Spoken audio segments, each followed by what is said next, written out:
I don't realize that the body is important. I despise the body. But subsequently I realized the universal soul, the God lies within. So I started preserving the body. Then he goes on to say, I found the various methods by which I can preserve my body, and with that knowledge, I started preserving my body so that the mind and life are clear.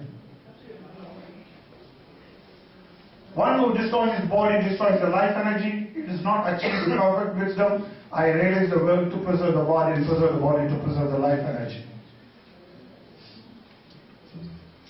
Yesterday I mentioned this, right? This is the key. This is the key where your body and mind can get affected. The Ashtarajas, the 8 passions which can affect your personal, physical, mental, social well-being. What are they? Lust, Kama, hatred. Moment you think of somebody, you start hating them for some reason, knowingly or unknowingly. That can, moment you think of them, your BP goes up. Right? So that is where the hatred can affect you to a large extent. Mindset is very important. Wherever you need to spend, wherever you need to contribute, you should contribute. If you are not a contributor, then if you become a miser, then your life becomes miserable. Right? Then, moham, that's an intense or a strong desire for whatever it is, good or bad, the physical or the other things, to continue to think that we have to achieve this somehow. That's a desire. If the desire comes, you don't think of anything else, the right and wrong goes out of your mind, and therefore you take all efforts to become distanced, right? Then that's a problem. Then the pride, the ego, the feeling of respect towards oneself, self-esteem. Yes, human beings need to have a self-esteem. There's no doubt. A self-respect is something which is very, very important, but that it should not cross the level. The moment it crosses the level and start thinking, I am the all and end all, then that is the end of him. Right? Then Macharyam is the internal conflicts, always dual mind, dual personality, the internal conflicts. Then mockery and ego. These are the 8 passions that are responsible for the affection of the body and the mind. In Siddha, you'll be very surprised that a lot of diseases of physical nature are attributed or named as a disease caused by the mind. For example, there's a type of fever which is said as a Bayachuram.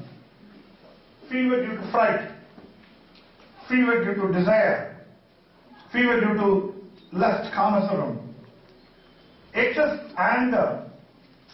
These are all features of excess pitta.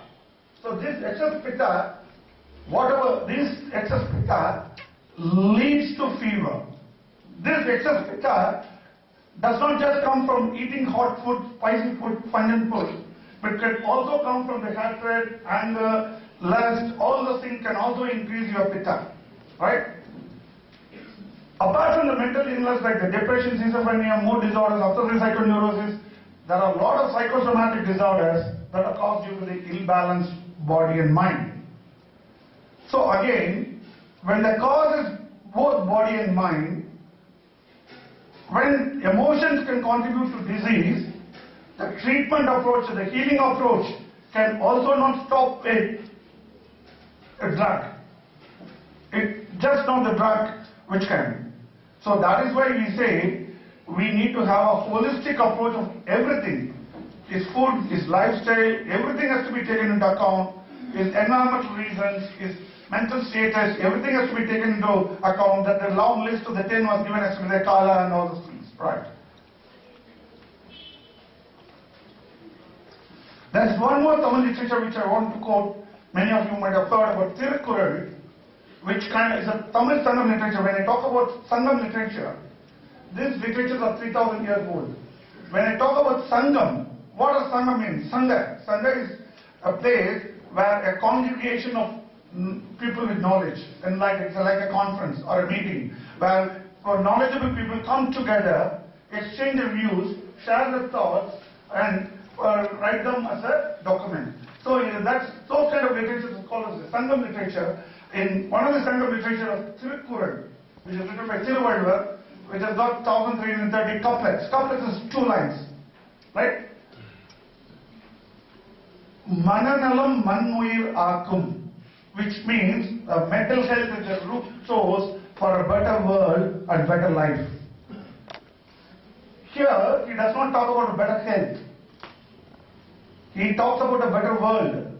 That means he understands the social component of it also. He does not talk with the individual's health, he talks about the social health in this. So it's very stunning that he talks about the mental health, because mental health is gaining popularity or importance in our country at least. In the mental health, focus towards mental health is a recent phenomenon, maybe 2-3 decades. Before that it was an ignored area. Even today we don't have good number of psychiatrists to treat the number of patients we have in this country. That's the reality.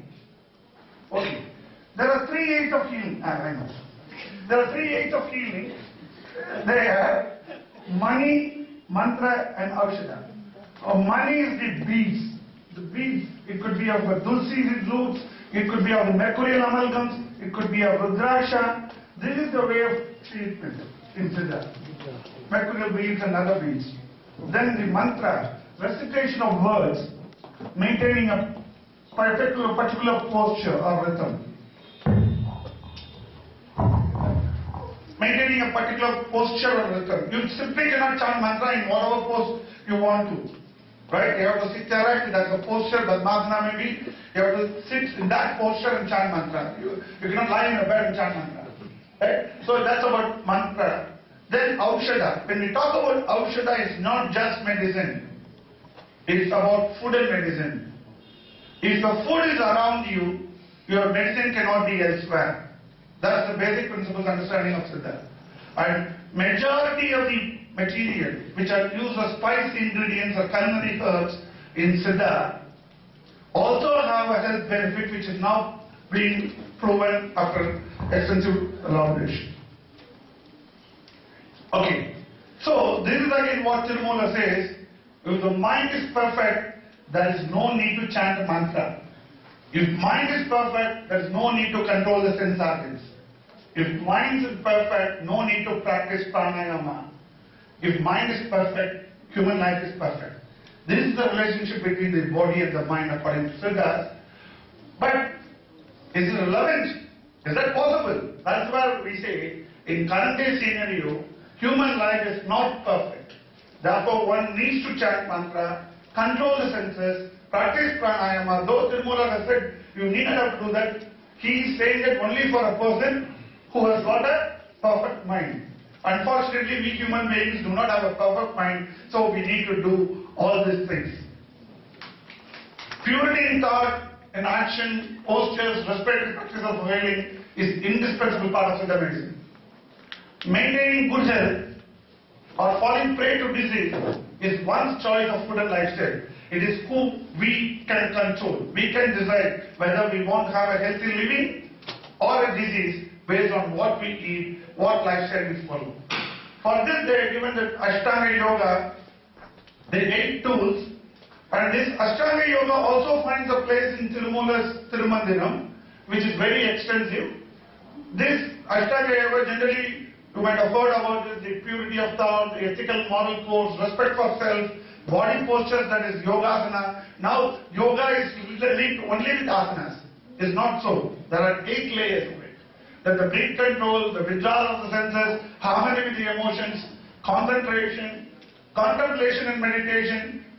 His Holiness explained very clearly yesterday. It should be the analytical contemplation and meditation. It cannot simply be a meditation. Right? And the goal of yoga, the enlightenment. And to conclude, where else I can go? That's Buddha. To keep the body in good health is a duty. Otherwise, we shall not be able to keep our mind strong and clear. Thank you very much.